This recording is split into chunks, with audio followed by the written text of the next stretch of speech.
gjithë e dim për lehtësi që një pjesë ndërtuesve për ta quar në katët më të larta, duke pas vështirësinë për transportimin për vendosjen e betonit në katët më të larta, e hollojnë. Kjo është një nga shkeljet më të shpeshta të ndërtuesve në vendin tonë, zbuloi inspektori i përgjithshëm Dashnor Sula, ndërsa paralajmëroi ndryshime drastike në masat që do të merren kundër shkeljeve dhe abuzimeve në këtë sektor, që ka të bëjë me jetën e qytetarëve. Qëllimi është të kalohet nga një sistem ku letra mbulon betonin në një sistem ku betoni verifikon letrën. Përzierja e cilësive të ndryshme të materialeve të ndërtimit të ndryshëm nga ata që janë përcaktuar në leje është një tjetër shkelje në kantier. Mashtrimi me klasat. Furnizuesit ndonjëherë dërgojnë beton tek laboratorat klasa tjera, të cilët është e patolerueshme. Mostrat fake, kura, lagja. Qartë tha se për interes ka ndërtues që shkojnë deri në korrupsion. Ndodh që ndërtuesi e pagun laboratorin. Krijohet është e konflikti interesit.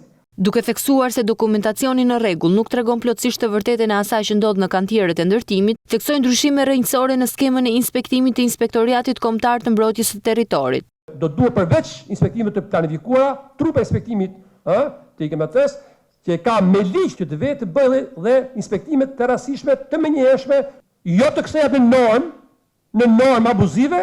Kritikoi përbërjen e trupave të inspektimit duke theksuar nevojën e profesionistëve inxhinier. Do duhet që ne të kemi profesionistë të fushës caktuara të inxhinierëve. Kjo është jashtëzakonisht e rëndësishme. Është e paimagjinueshme që ne të kemi akoma në trupat e inspektuese një respektin për profesionin e mësuesit, edukatës qytetare. Duke e cilësuar si mision detyrën, theksoi qëllimin për të hapur një kapitull të ri në fushën e inspektimeve dhe një imazh të ri veçanërisht për IKMT. Që të heqim atë mendim, atë perceptim që Inspektorati i Mbrojtjes së Territorit të jetë thjesht një trup, më falni për gjuhën, të matrapikut. Jo, ne do të jemi një trup e inspektimit.